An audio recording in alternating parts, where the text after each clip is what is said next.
¿Cómo están todos? Me complace mucho saludarlos. Primero agradeciendo a José Colda por la amable invitación, presidente Gustavo, Recording in progress. hace tanto tiempo. Sí, habría querido estar con ustedes allí en Santa Marta, pero todas suerte restricciones administrativas me lo impidieron, así que, bueno, por lo menos puedo estar aquí acompañándolos virtualmente.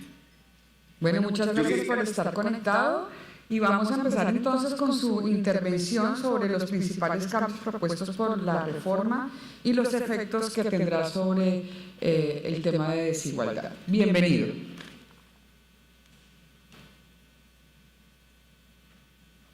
Muchas gracias. También aprovecho para saludar a mi colega y copanelista Juan Carlos, con quien hemos venido trabajando, como él dijo, muy de cerca en el diseño de esta reforma.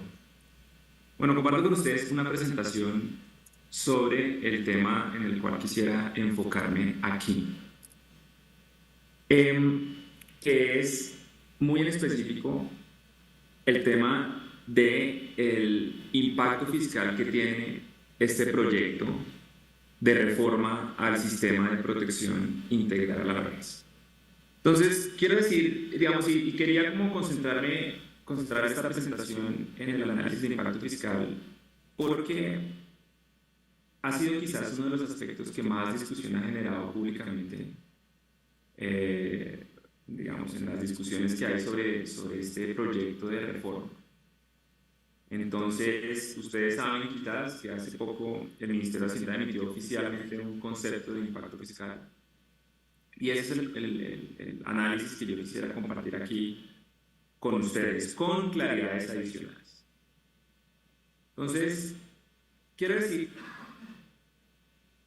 yo no sé por qué no está apareciendo la pantalla completa. Yo sí, a ver si logro nuevamente.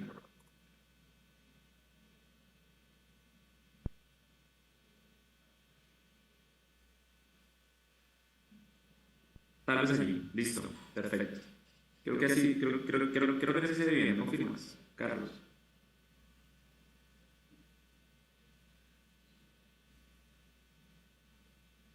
Perfecto. Entonces, quiero decir 6 cosas, digamos, en este corto tiempo. Lo primero es, me voy a enfocar exclusivamente en los impactos fiscales que tiene este proyecto de reforma. No son los únicos impactos que tiene múltiples impactos. Juan Carlos hablaba sobre la cobertura, hay distintos impactos en desigualdad, del uso de un determinado umbral.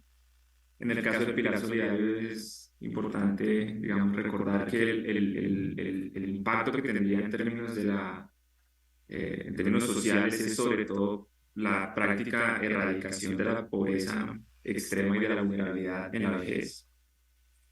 Pero aquí me voy a enfocar solamente en los impactos puramente fiscales.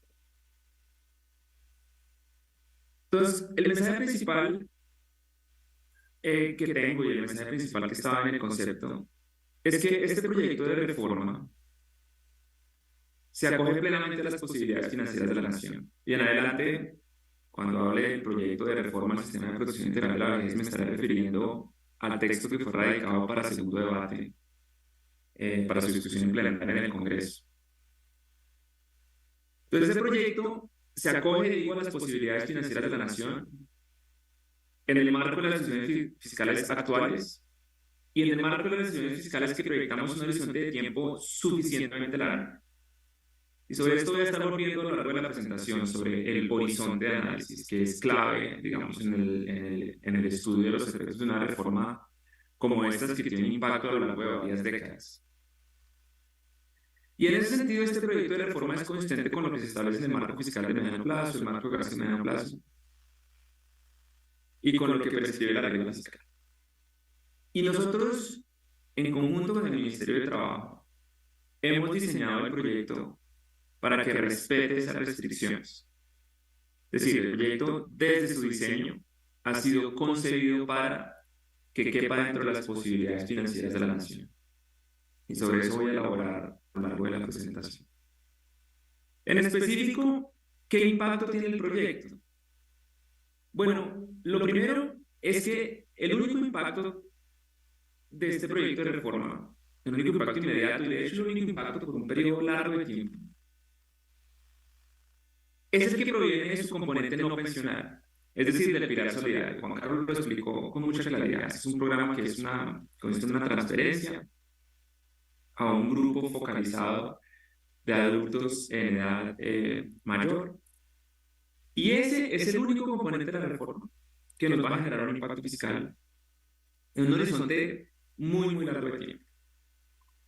Porque el resto, es decir, los pilares semicontributivo y contributivo, en un horizonte muy largo de tiempo, no le generan a la nación prácticamente ningún impacto fiscal. De hecho, le generan un pequeño ahorro, un ahorro que es muy, muy ligero, en un horizonte muy, muy largo.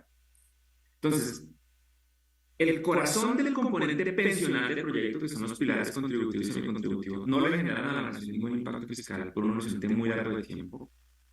Y solamente es el pilar solidario el que obligará a la nación a hacer un esfuerzo fiscal adicional. Y el último mensaje es, yo creo que Juan Carlos lo mencionó, pero yo quiero enfatizarlo acá también. Y es que hay una realidad que esta reforma no altera, y es una realidad demográfica. Y es la eventual necesidad de hacer ajustes paramétricos en el futuro. Y ustedes se preguntarán, bueno, ¿por qué en el futuro? ¿Por qué no ahora? Y lo que voy a tratar de argumentar es que esos cambios paramétricos, por ejemplo, el cambio de la edad requerida para pensionarse, la información disponible sugiere que no es necesario hacerlo justo ahora, que no es óptimo hacerlo justo ahora, pero que dadas las tendencias demográficas, sí es algo que será necesario hacer en el futuro. Entonces, esas son las 6 cosas que yo quiero decir a lo largo de esta presentación. Entonces, permítanme zambullirme un poco en el detalle de las ideas. Y para ello voy a arrancar con, con el componente más, digamos, cuantitativamente más importante de la reforma y quizás el que más debate y discusión ha tenido en términos como el impacto fiscal que podría tener, que son los pilares contributivos y semicontributivos.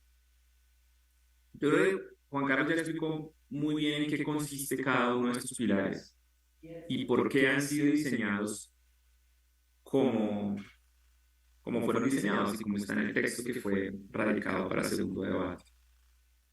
Yo aquí me concentro en su lógica en términos del impacto que tendrían sobre el presupuesto general de la nación. Entonces, lo primero es recordar cómo funciona un poco hoy en día el cierre, vamos a llamar el cierre financiero del régimen de prima media. O sea, el régimen de prima media que administra Colpensiones financia un monto de pensiones, un monto de obligaciones pensionales que tiene en este momento, con recursos de dos fuentes en esencia. Una, cotizaciones de los afiliados, y uno puede sumarle o añadirle a esas cotizaciones los traslados que existen hoy en día, ¿cierto? La gente que se traslada de las AFPs a Colpensiones se trae consigo su ahorro y ese ahorro hoy en día se gasta en la financiación de las pensiones a cargo del régimen de prima media. Pero esa plata de cotización y traslados no es suficiente para cumplir con las obligaciones pensionales. De manera que es la nación, el presupuesto general de la nación, el que tiene que poner el monto restante. Es el que tiene que cerrar financieramente el pago de estas pensiones. Entonces es un régimen que hoy en día es deficitario en el sentido en que la nación tiene que hacer un esfuerzo fiscal año a año para pagar estas pensiones. Entonces, con los cambios que plantea la reforma, ocurre algo muy interesante desde el punto de vista fiscal, y es lo siguiente. Como se plantea un umbral de 3 salarios mínimos para las cotizaciones que irían al régimen de prima media. Entonces, la reforma plantea, y este era uno de nuestros objetivos, que hay un monto que hoy en día, un monto de cotizaciones que hoy en día va a los fondos de pensiones privados, va al RAIS, y ese monto va a dejar de ir al RAIS y va a pasar a fluir hacia el régimen de prima media, hacia Colpensiones. como la gran mayoría de los afiliados ganan por debajo de 3 salarios mínimos, entonces es un monto de recursos muy importante el que va a pasar en términos de flujos, el que va a dejar de fluir a las AFPs y va a empezar a fluir ahora hacia el régimen de mínimo. Entonces no diría, en la lógica de lo que estaba explicando hace un momento, bueno, el régimen de mínimo se financia con estas cotizaciones y con lo que pone la nación. Como el monto de cotizaciones que recibe la nación, pues, que recibe el régimen de mínimo va a ser ahora mucho más grande, entonces uno diría, bueno, entonces lo que tiene que hacer la nación es, digamos, en principio, el impacto fiscal de esta reforma sería positivo. Y eso es lo que vemos en el panel de la izquierda de esta diapositiva. Y es que sí, al principio, durante los primeros años de vida de esta reforma, esta es una simulación que hacemos en el Ministerio de Hacienda, al principio esta reforma tiene un impacto fiscal positivo de hasta 1,1% del PIB. Y esto es un impacto fiscal neto, es decir, yo aquí estoy comparando en esta línea roja un escenario con la reforma versus un escenario sin la reforma. Y lo que veo es que en los primeros, por lo menos hasta 2050 y pico, hay un impacto fiscal positivo de esta reforma. Y claro, el hecho es que simplemente ¿por qué ocurre eso? Pues porque ahora estas cotizaciones van a empezar a fluir mayormente hacia el régimen de prima media. Entonces ahí habría un impacto fiscal positivo. Claro, a medida que va pasando el tiempo y va creciendo las obligaciones pensionales con los cambios demográficos, etcétera, entonces ese impacto fiscal se va haciendo más y más pequeño, más o menos en 2053 se hace cero, y hacia adelante se hace negativo. Claro, como la mayor parte de los afiliados ahora va a estar a cargo del régimen de prima media, entonces las pensiones las va a tener que pagar el régimen de prima media, va a ser una obligación pensional más grande, entonces hacia futuro, después de 2050, el impacto fiscal se hace negativo frente a un escenario sin reforma. Entonces, esta es una reforma que dinámicamente es muy interesante, que en el corto plazo tiene un impacto positivo fiscal y luego hacia el largo plazo tiene un impacto negativo. Y esto es algo que ha estado en el debate ya por un tiempo prolongado. Y de hecho, dada esa realidad, se han dicho muchas cosas que son imprecisas. Por ejemplo, durante la discusión de la campaña, digamos, presidencial, se decía que, claro, que el objetivo del gobierno era generar este impacto fiscal positivo en el corto plazo para gastarse ese dinero en otras cosas.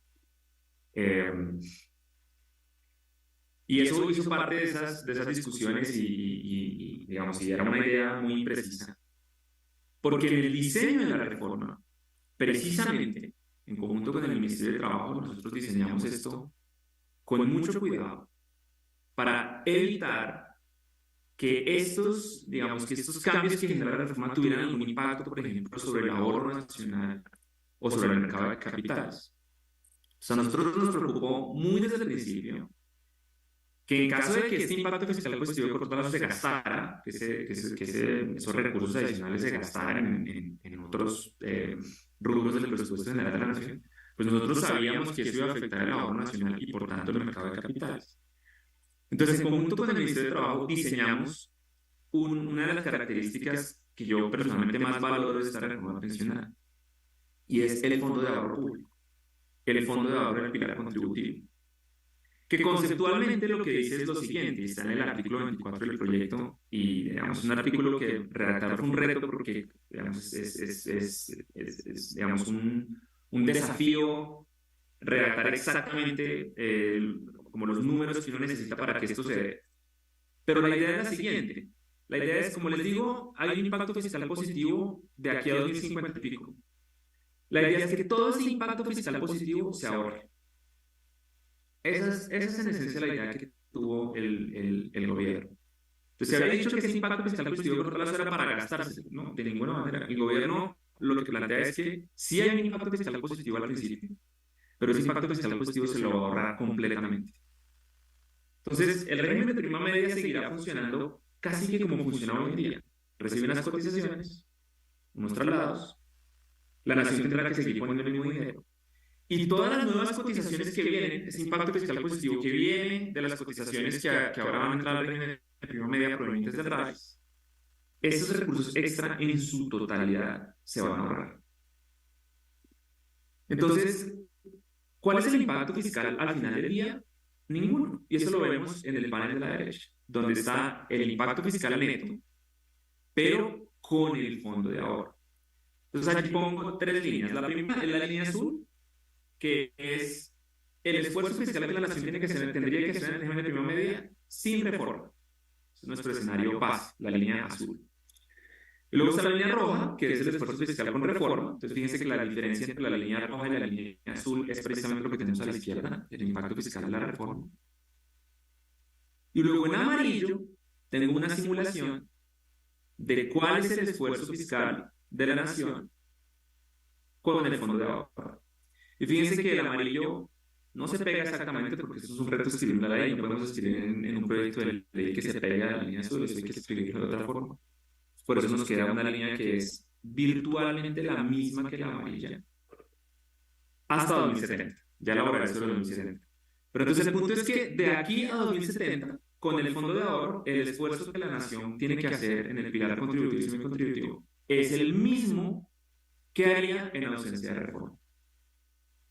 Es decir, que el impacto fiscal neto de este componente de la reforma es cero.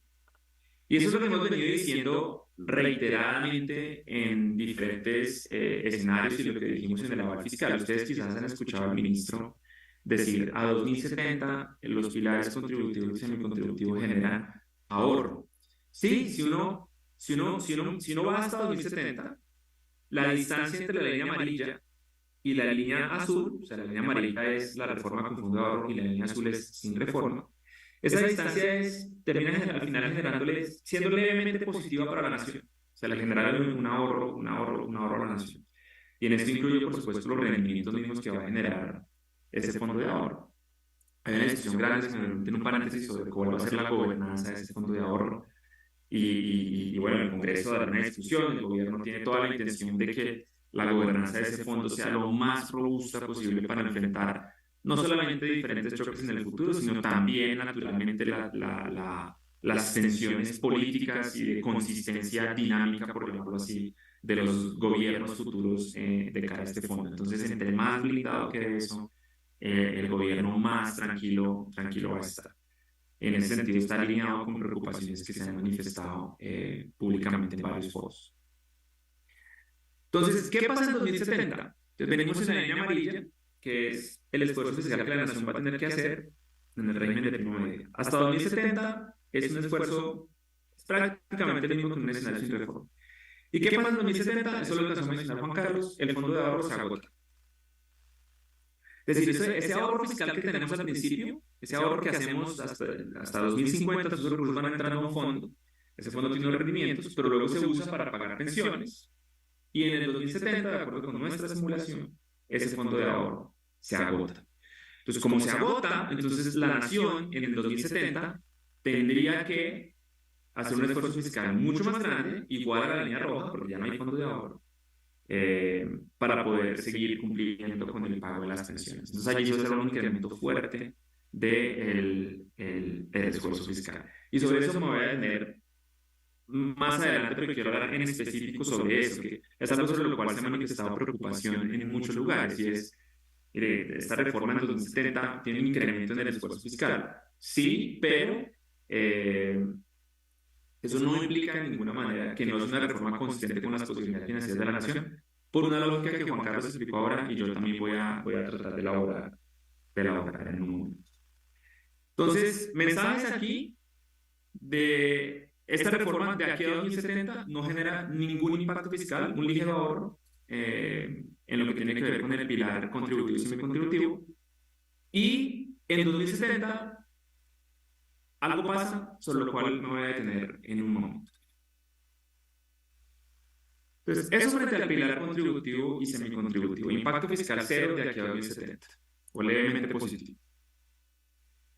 ¿Y el resto de la reforma qué? Bueno, el resto de la reforma, en términos de impacto fiscal, corresponde a el pilar solidario, que es un componente no pensional. Es decir, aunque no tiene tradicionalmente en la cabeza como un sistema pensional, es un sistema que recibe recursos de cotizaciones y paga pensiones. Este pilar solidario es un componente de la reforma al sistema pensional, es que es un componente no pensional, es decir, el pilar solidario no va a estar financiado con cotizaciones del sistema. Y esto también es muy importante aclararlo, porque también se ha dicho es que el pilar solidario se va a financiar con las cotizaciones que vienen de las AFP, no, nada más lejano de la realidad. El pilar solidario se va a financiar con recursos del presupuesto general de la nación. Es un programa de transferencias como otros programas de transferencias que hoy ya existen, que va a estar focalizado como otros programas de transferencias que ya existen, eh, y que es financiado con recursos del presupuesto general de la nación, que a su vez son financiados con los ingresos tributarios permanentes de la nación, en línea con lo que establecen los marcos fiscales y de gasto de mediano plazo. Entonces, este es un componente que no es pensional, y al no ser pensional, al no ser parte del sistema pensional, sino al ser parte del sistema de transferencias, pues tiene una lógica distinta, y es, claro, como el gobierno tiene la intención de expandir este esquema de transferencias a adultos en edad mayor, pues este sí tiene un impacto fiscal, digamos, permanente. ¿Y qué tan grande es ese impacto fiscal? Pues es lo que planteo en esta diapositiva. Entonces, primero, cuál es digamos, la trayectoria que nosotros esperamos que tenga la población que sería beneficiaria de esta transferencia? Como les decía Juan Carlos, el objetivo es con esto hacer una transferencia equivalente a la línea de pobreza extrema para población que está en situación de pobreza extrema, pobreza o vulnerabilidad. Y sería una transferencia universal en el sentido de que si una persona es pobre, pobreza o vulnerable y no tiene pensión, recibiría este pilar solidario.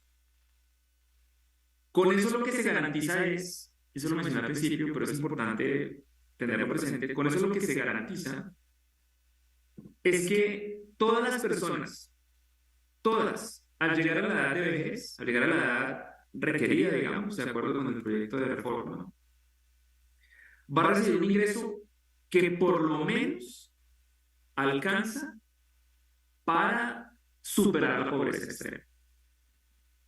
En otras palabras, este pilar solidario, en esencia, erradica la pobreza extrema en la vejez en Colombia. Entonces, ¿qué población tenemos nosotros calculado que podría acceder a esto? Juan Carlos hablaba de 2,5 millones de entrada, nosotros tenemos un poquito más, 2,6 millones. Ese número en el tiempo tiene dos fuerzas opuestas, hay dos fuerzas opuestas que determinan la trayectoria de ese número de beneficiarios. El uno es la demografía.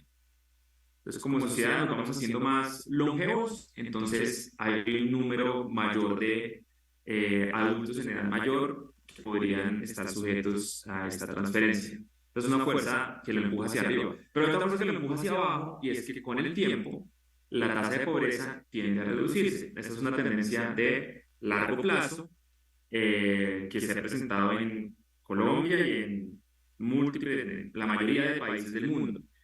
Y esa tendencia de continuar, como se espera que continúe, de acuerdo con las proyecciones que se tienen no solamente a nivel global, sino también con el comportamiento histórico de la tasa de pobreza, pues hace que la población que es pobre, extrema o vulnerable, pues se haga más pequeña. Entonces esas dos fuerzas son las que determinan el comportamiento de ese número de beneficiarios. Fíjense que al principio es sobre todo la demografía la que domina, son un mayor número de beneficiarios, pero en el muy largo plazo la reducción de la tasa de pobreza empieza a tener un impacto mayor.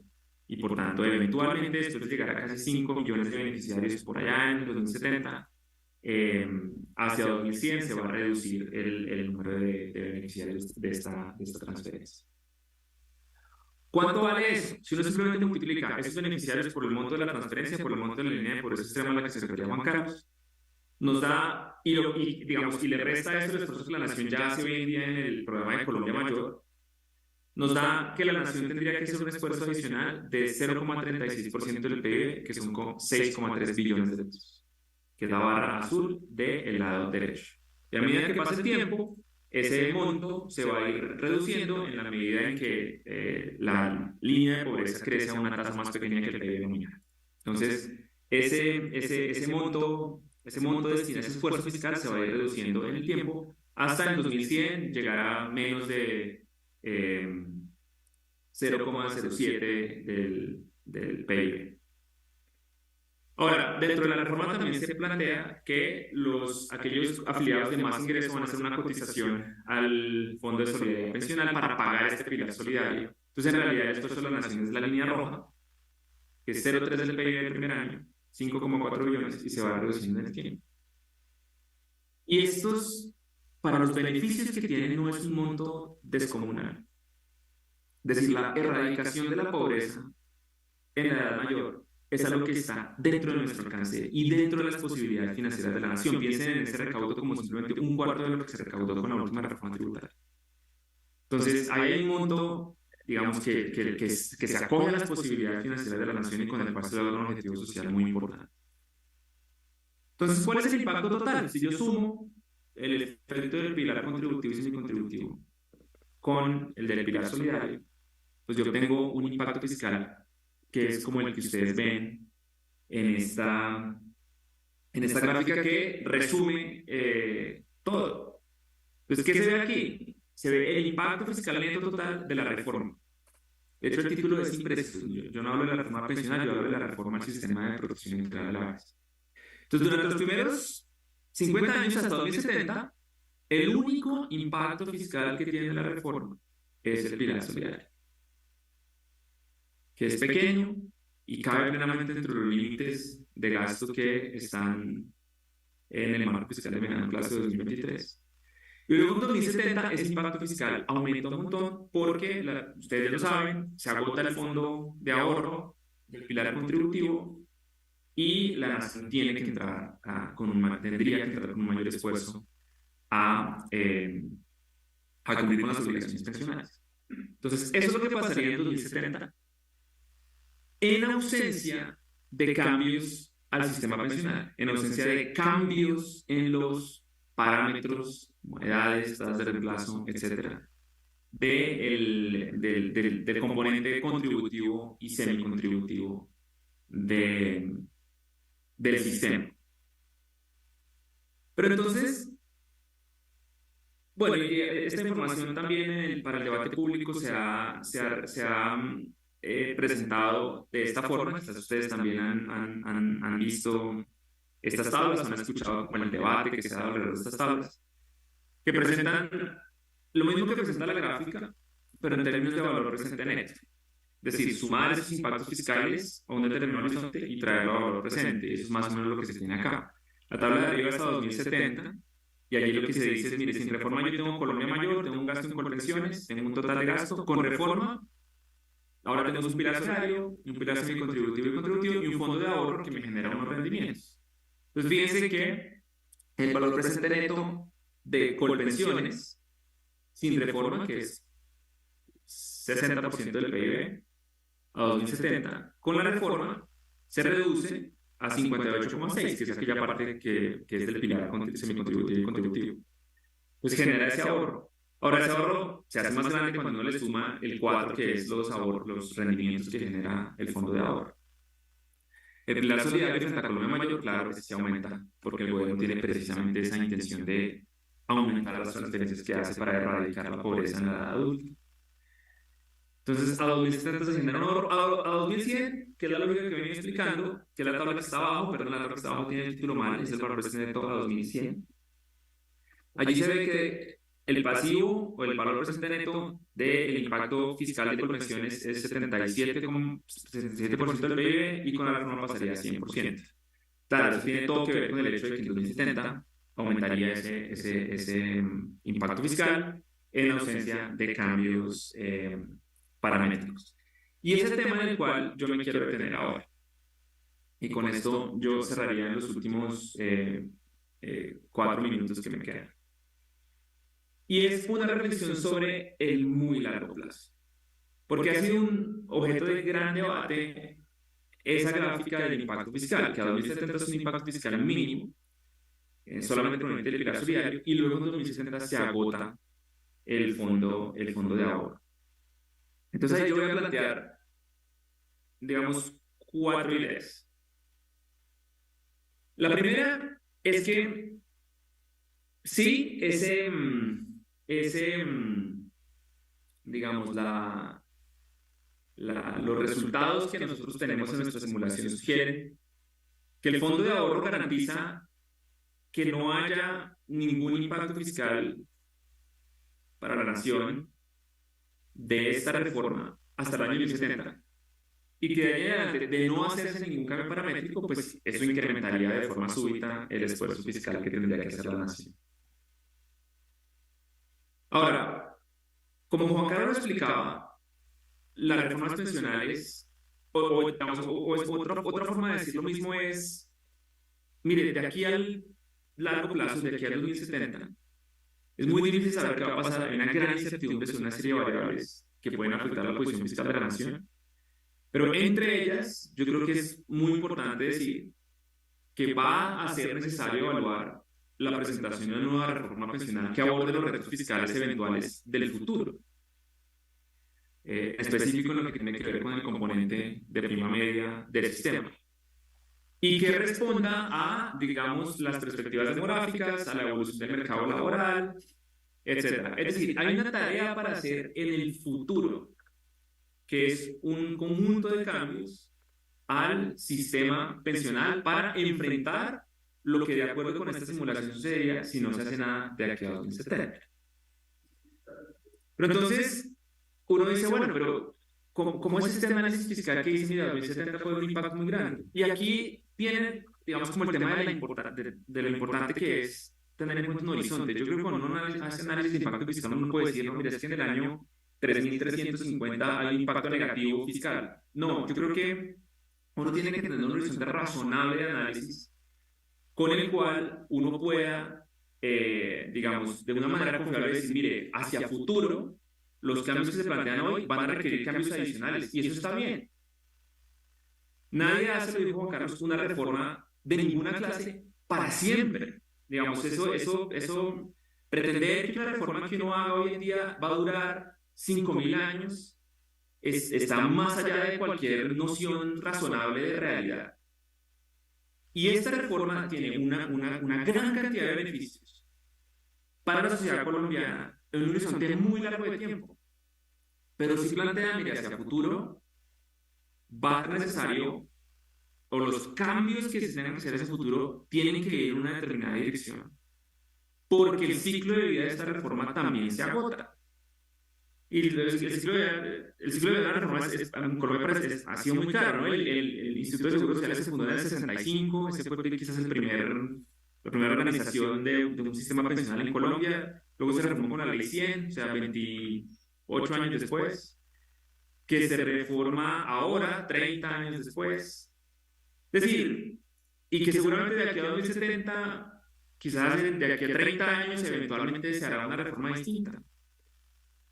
Y esa reforma, los resultados que plantea este análisis que hacemos, plantean que esa reforma va a tener unas características específicas, va a tener que cambiar los parámetros, y por eso dentro de esta reforma está lo que mencionaba Juan Carlos del comité que va a estudiar, que va a tener un gobierno específico y que va a estudiar los cambios que son necesarios para la sostenibilidad del sistema en el largo plazo. Entonces, ese comité va a servir como el encargado de llevar una bitácora sobre hacia dónde irían los cambios que sean necesarios. Y una pregunta que alguien puede hacerse es como, mire, si se anticipan cambios de aquí a 2070, ¿por qué no se hacen ya? Por ejemplo, cambios a la edad mínima de pensión, que es un parámetro tan importante en estas discusiones del sistema pensional. ¿Por qué no se hacen los cambios ya? Y la razón es que, y el gobierno tiene muy claro esto, la estructura demográfica actual y la estructura del sistema pensional actual no parece indicar que este sea el momento óptimo para hacer ese cambio. Y yo quería cerrar con esta diapositiva, con estos dos gráficos, que dicen lo siguiente: mire, se ha dicho mucho que la edad de pensión en Colombia es posiblemente la más baja de la OECD, o está entre las más bajas de la OECD. Eso es cierto.